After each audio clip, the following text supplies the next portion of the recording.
തുരങ്കപാത യഥാർത്ഥത്തിൽ ഈ വയനാടിൻ്റെ മാത്രമല്ല കേരളത്തിൻ്റെ ആകെ ഒരു നല്ല പദ്ധതിയാണ്, ഒരു പ്രോജക്റ്റാണത്. ആ തുരങ്കപാത ഉണ്ടാക്കുന്നതിന് വേണ്ടിയിട്ടുള്ള നടപടികൾ എനിക്ക് തോന്നുന്നത് LDF ഗവൺമെൻറ് കാലത്ത് 2021-22 കാലഘട്ടത്തിൽ ആരംഭിച്ചതാണ്. അതിൻ്റെ ആദ്യഘട്ടം എന്നുള്ള നിലയിൽ വളരെ വിദഗ്ധമായ ഒരു വർഷക്കാലം അതിനു വേണ്ടിയിട്ടുള്ള പഠനം നടത്തി ആ പഠനത്തിൻ്റെ അടിസ്ഥാനത്തിൽ ഈ പ്രോജക്റ്റ് നടപ്പിലാക്കുന്നതിന് വേണ്ടിയിട്ടുള്ള ധാരണയുണ്ടായി. അതിൻ്റെ ഭാഗമായിട്ട് പാരിസ്ഥിതിക അനുമതി വേണം, കേന്ദ്ര ഗവൺമെൻറ്റിന് അനുമതി വേണം, സംസ്ഥാന ഗവൺമെൻറ് അത് സംബന്ധിച്ച് അംഗീകരിക്കണം. വിശദമായിട്ടുള്ള പരിശോധനകൾ നടത്തി. എനിക്ക് തോന്നുന്നത് കോഴിക്കോടും പിന്നെ വയനാടുമാണെന്നാണ് എൻ്റെ ഒരു ധാരണ. വലിയ രണ്ട് ഇത് സംബന്ധിച്ച് ചർച്ച ചെയ്യാനുള്ള വിപുലമായിട്ടുള്ള ഒരു വേദി ഒരുക്കി. ആ വേദിയിൽ ഇത് സംബന്ധിച്ച് വിശദമായ ചർച്ച നടത്തി. ആ ചർച്ചയിൽ എല്ലാവരും ഈ ഒരു പദ്ധതിയെക്കുറിച്ച് പ്രശംസിക്കുകയാണ് ചെയ്തത്. ആ പദ്ധതി നല്ലതാണെന്നുള്ള അഭിപ്രായങ്ങളാണ് പറഞ്ഞത്. അതിൻ്റെ അടിസ്ഥാനത്തിൽ പ്രാഥമികമായ എല്ലാ നടപടിക്രമങ്ങളും പൂർത്തീകരിച്ച് പദ്ധതിയെക്കുറിച്ച് ബഹുജനങ്ങളെ ബോധ്യപ്പെടുത്തി അതിൻ്റെ അടിസ്ഥാനത്തിൽ പ്രോജക്റ്റ് നടപ്പിലാക്കുകയാണ്. അങ്ങനെ പ്രോജക്റ്റ് നടപ്പിലാക്കുമ്പോൾ തന്നെ കേന്ദ്ര ഗവൺമെൻറ് ആ പ്രോജക്റ്റിന് അംഗീകാരം കൊടുക്കുമ്പോൾ അതിൽ സുരക്ഷിതത്വം ഏർപ്പെടുത്തേണ്ട കാര്യങ്ങളെക്കുറിച്ച് ആ പ്രോജക്റ്റ് നടപ്പിലാക്കുമ്പോൾ ശ്രദ്ധിക്കേണ്ട ഒട്ടനവധി കാര്യങ്ങളെക്കുറിച്ച് ആ പ്രോജക്റ്റ് റിപ്പോർട്ടിലുണ്ട്. ആ പ്രോജക്റ്റ് റിപ്പോർട്ടിൻ്റെ അടിസ്ഥാനത്തിൽ അത് നമ്മുടെ കൊങ്കൺ റെയിൽവേ കോർപ്പറേഷനാണ് കൊടുത്തത്. അവരാണത് ഭോപ്പാലിലുള്ളൊരു കമ്പനിക്ക്, ദിലീപ് ഒരു കമ്പനിക്ക് കൊടുത്തത്. അവരാണ് നടത്തിക്കൊണ്ടിരിക്കുന്നത്. അവർ നടത്തിക്കൊണ്ടിരിക്കുമ്പോഴാണ് ഇപ്പോൾ ഒരു മഹാദുരന്തമുണ്ടായത്. 3 അവിടുത്തെ ജോലി ചെയ്തുകൊണ്ടിരിക്കുന്നവർ, ഒരാൾ എഞ്ചിനീയറാണ്, വലിയ മഹാദുരന്തം, 2 പേർ എഞ്ചിനീയർമാരാണ്, ഒക്കെ ഉയർന്ന തലത്തിൽ പ്രവർത്തിച്ചുകൊണ്ടിരിക്കുന്നവരാണ്. അവർ ആ ദുരന്തത്തിൽ മരണപ്പെട്ടു പോയി. ഇപ്പോൾ 6 പേരെ കണ്ടുകിട്ടിയിട്ടില്ല. അതിനു വേണ്ടിയിട്ടുള്ള തെരച്ചിൽ നടത്തിക്കൊണ്ടിരിക്കുകയാണ്. നേരത്തെ ചൂരൽമലയിലുണ്ടായതുപോലെ ഒരു വലിയ ദുരന്തമാണ് ഇപ്പോഴവിടെ ഉണ്ടായത്. ഇങ്ങനൊരു ദുരന്തമുണ്ടായാൽ നമ്മളെല്ലാം ചെയ്യേണ്ടത് ആ ദുരന്തത്തിൽ ആളുകളെ സംരക്ഷിക്കാൻ, ജീവൻ സംരക്ഷിക്കാൻ, അതോടൊപ്പം തന്നെ ഇത്തരത്തിലുള്ള സംഭവങ്ങൾ ആവർത്തിക്കാതിരിക്കാൻ, ഇപ്പോൾ കള്ളാടിയിലുണ്ടായതുപോലെയുള്ള ദുരന്തങ്ങൾ ആവർത്തിക്കാതിരിക്കാനുള്ള ജാഗ്രതയും തയ്യാറെടുപ്പും നടത്തുക എന്നുള്ളതാണ്. ഇപ്പോൾ നിങ്ങൾ തന്നെ പത്രക്കാരൊക്കെ അവിടെ പോയി വന്നതിന് ശേഷം അവിടെ മണ്ണൊക്കെ സംഭരിച്ച് കൂനക്കുട്ടി അവിടെ വലിയ ഒരു കുന്നുപോലെ നിറച്ചു വെച്ചു. അതൊക്കെ ഈ അപകടത്തിൻ്റെ സാധ്യത കൂട്ടിയെന്നൊക്കെ പത്രക്കാരൊക്കെ റിപ്പോർട്ട് ചെയ്തിട്ടുണ്ട്. അതെന്താണെന്ന് എനിക്ക് അറിഞ്ഞുകൂടാ. ഏതായാലും അത്തരത്തിൽ ഒരു ശക്തമായിട്ടുള്ള ഒരഭിപ്രായം ഉയർന്നു വന്നിട്ടുണ്ട്.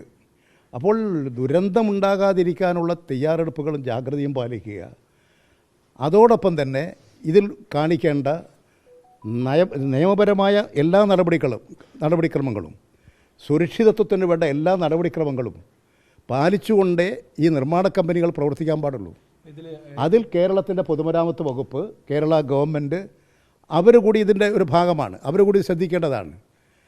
കൊങ്കൺ റെയിൽവേ അതോറിറ്റിയും അതുപോലെ തന്നെ മറ്റ് ഏജൻസികളും എല്ലാം ഈ കാര്യങ്ങളിൽ വളരെ ജാഗ്രതയോടുകൂടി അപകടം ഉണ്ടാകാതിരിക്കാനുള്ള നടപടി സ്വീകരിച്ച് പ്രവർത്തിക്കേണ്ടതാണ്. ഇപ്പോൾ വളരെ വലിയൊരു ദുരന്തമാണ് നമ്മുടെ മുമ്പിലുണ്ടായത്. ഇതിൽ LDF സർക്കാരിൻ്റെ സമയത്ത് പരിസ്ഥിതി ആഘാത പഠനം വേണ്ട രൂപത്തിൽ നടത്തിയിട്ടില്ല എന്ന് അന്നത്തെ പ്രതിപക്ഷ നേതാവ്, ഇന്നത്തെ മുഖ്യമന്ത്രി VD സതീശൻ അതിപ്പോഴും അദ്ദേഹം പറയുന്നുണ്ട്. അപ്പോൾ അന്ന് ഈ പഠനം നടത്തുന്നതിൽ വീഴ്ച പറ്റിയിട്ടുണ്ടോ? അന്ന് ഇത്തരം പദ്ധതികളെ, ഈ കേരളത്തിൻ്റെ ഒരു സ്ഥിതി, ഏത് പദ്ധതി വന്നാലും അതിനെ എതിർക്കുക എന്നുള്ളതാണ് പ്രതിപക്ഷത്തിൻ്റെ ചുമതല എന്നാണ് അന്ന് അദ്ദേഹം ധരിച്ചു വെച്ചത്. ഇപ്പോൾ അദ്ദേഹം അതിൽ കുടുങ്ങിക്കിടക്കുകയാണ്. ഇപ്പോൾ ഏത് പദ്ധതി വരുമ്പോഴും പണ്ടെന്താ പറഞ്ഞെന്ന് നോക്കുകയാണ്. ഇന്ന് അദ്ദേഹം ചെയ്യുന്നതിന് നേരെ എതിരാണ് അദ്ദേഹം പണ്ട് പറഞ്ഞത്. അത്തരമൊരു നിലപാട് അദ്ദേഹം അന്നേ സ്വീകരിക്കാൻ പാടില്ല. പ്രശ്നങ്ങൾ എന്താണ്, ഒരു പ്രോജക്റ്റിനെ കുറിച്ചുള്ള കാര്യം എന്താണ് എന്ന് പരിശോധിച്ചുകൊണ്ട് വേണം കാര്യങ്ങൾ അവതരിപ്പിക്കാൻ. ഈ പദ്ധതിയെക്കുറിച്ച് കേന്ദ്ര ഗവൺമെൻറ്റിൻ്റെ അനുമതിയില്ലാതെ ഒരു പദ്ധതി തുടങ്ങാൻ സാധിക്കില്ല. പാരിസ്ഥിതിക അനുമതിയില്ലാതെ നടത്താൻ വേണ്ടി സാധിക്കില്ല. എല്ലാ നടപടിക്രമങ്ങളും പൂർത്തീകരിച്ചുകൊണ്ടേ ഒരു പ്രോജക്റ്റ് നടപ്പിലാക്കാൻ സാധിക്കൂ. പിന്നെ വേണ്ട വിധം എന്തടിസ്ഥാനത്തിലാണ് പറയുന്നതെന്ന് എനിക്കറിഞ്ഞുകൂടാ. ഞാൻ മനസ്സിലാക്കിയിട്ട് ശരിയാണെങ്കിൽ 2022 മുതൽ ഇതിൻ്റെ പഠനം നടത്തി.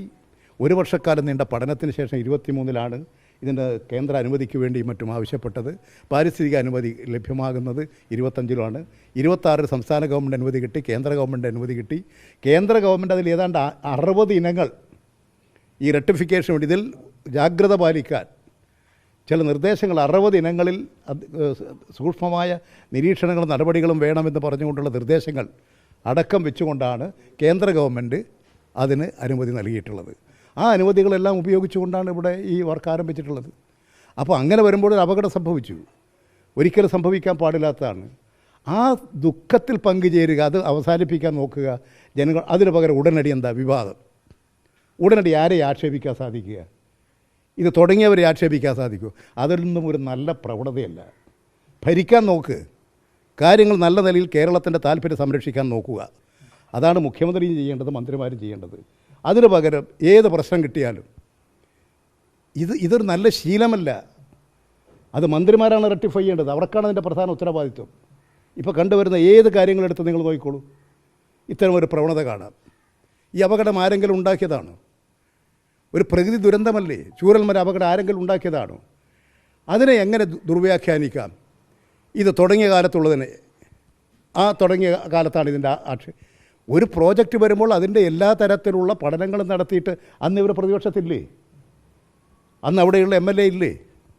അന്ന് അവരാരെങ്കിലും ചൂണ്ടിക്കാണിച്ചിരുന്നോ? ഇത് സാധാരണഗതിയിൽ നിയമപരമായിട്ടുള്ള എല്ലാ നടപടികളും സ്വീകരിച്ചുകൊണ്ട് സുരക്ഷിതത്വം ഉറപ്പുവരുത്തിക്കൊണ്ട് കേന്ദ്ര സംസ്ഥാന ഗവൺമെൻറ്റിൻ്റെ അനുമതികളോടുകൂടി പൊതുമേഖലാ സ്ഥാപനത്തിന് കൊടുത്ത ഒരു കരാർ വർക്ക് നടക്കുകയാണ്. സംഭവിച്ചത് മഹാദുരന്തം നമ്മുടെ കേരളത്തെ സംബന്ധിച്ച് വലിയ വേദനയുണ്ടാക്കുന്നതാണ്. അതിൽ നമ്മൾ വേദനിക്കുകയും ദുഃഖിക്കുകയും അവർക്ക് സംരക്ഷണം കൊടുക്കുകയും ഇനി ഇത്തരം സംഭവങ്ങൾ ഉണ്ടാകാതിരിക്കാൻ വേണ്ടി ജാഗ്രത പാലിക്കുകയും പ്രവർത്തിക്കുകയും ചെയ്യുക എന്നതാണ് ഒരു ക്രിയാത്മകമായ നടപടി. ആ നടപടികളാണ് കേരളത്തിൻ്റെ മുഖ്യമന്ത്രി സ്വീകരിക്കേണ്ടത്. ഏതെങ്കിലും വഴികളിലൂടെ സഞ്ചരിച്ച് പ്രതിപക്ഷത്തെ ഏതിനെയും ആക്രമിക്കുക, ഏതിനെയും വിമർശിക്കുക, ഏത് സ്ഥലത്തും വിവാദം ഉണ്ടാക്കുക, ശണ്ട കൂടുക, ഇങ്ങനെ പോയാലൊന്നും ഭരണം ഉണ്ടാകില്ല. അത് അവർ മനസ്സിലാക്കണം, ഭരിക്കുന്നവർ മനസ്സിലാക്കണം. അത് കേരളത്തിൻ്റെ ആകെ താല്പര്യങ്ങൾ നിഷേധിക്കാനാണ് ഇടയാക്കുക.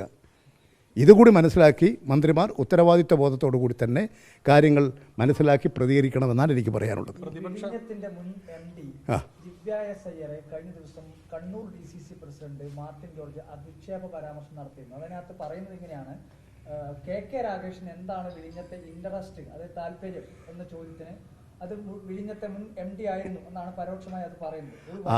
നമ്മുടെ ഇയാളില്ലേ, നമ്മുടെ കാർത്തികേയൻ്റെ മകൻ, നമ്മുടെ MLA ശബരിനാഥിൻ്റെ വൈഫാണ് ഈ IS Divya S Nair Iyer. Divya S Iyer അവർ നല്ല ഒരു എഫിഷ്യൻ്റായിട്ടുള്ള ഉദ്യോഗസ്ഥയാണ്. അവരാണ് അവിടെ ഇത് അതാണ് കോൺഗ്രസുമായിട്ടാണ് അവർ എന്തെങ്കിലും ഒരു ബന്ധമുണ്ടെങ്കിൽ പൊളിറ്റിക്കലി അവരുമായിട്ട് ബന്ധമുള്ളതാണ്. എന്തൊക്കെയാണ് ഇവർ പറയുന്നത്? ഇതെന്തൊക്കെ രാഷ്ട്രീയമാണ്? നമ്മൾ ഇങ്ങനെയൊക്കെ രാഷ്ട്രീയം കൈകാര്യം ചെയ്യാൻ പറ്റുമോ? ഞാനത് ഉണ്ടാച്ചാൽ അന്ന് എനിക്ക് തോന്നുന്നത് KK രാഗേഷ് മുഖ്യമന്ത്രിയുടെ പ്രൈവറ്റ് സെക്രട്ടറിയായി പ്രവർത്തിക്കുന്നുണ്ട്. മുഖ്യമന്ത്രിയുടെ വകുപ്പിലാണ് ഈ കാര്യങ്ങളെല്ലാം വന്ന് നീങ്ങിയത്. അതിൻ്റെ ഫലമായിട്ട് ആ പദ്ധതിയുമായും പ്രവർത്തനങ്ങളുമായിട്ട് അദ്ദേഹത്തിന് ഏറ്റവും അടുത്ത് ബന്ധമുണ്ടാവാൻ സാധ്യതയുണ്ട്. ഇപ്പം ഞാനാണ് അവിടെ ഇരിക്കുന്നതെങ്കിൽ ആ പദ്ധതിയായിട്ട് എനിക്ക് ബന്ധമുണ്ടാവും. അപ്പോൾ ആ പദ്ധതിയെക്കുറിച്ചൊക്കെ ഞാൻ കുറച്ച് സ്റ്റഡി ചെയ്തിട്ടുണ്ടാവും, കാര്യങ്ങളുണ്ടാവും. അപ്പോൾ ഒരു അഭിപ്രായം പറയുന്നതിൽ തെറ്റൊന്നുമില്ല. ആ പറയുന്നതിനൊക്കെ തെറ്റ്. ഇതാണ് നമ്മുടെ നാടിൻ്റെ ഇന്നത്തെ ഒരു ദുര്യോഗം. അതുകൊണ്ട് രാഷ്ട്രീയ നേതാക്കൾ അവരവരുടെ നിലവാരം കാത്തു സൂക്ഷിക്കണം. രാഷ്ട്രീയ നേതാക്കൾ അവരവരുടെ നിലവാരം കാത്തു സൂക്ഷിക്കണം.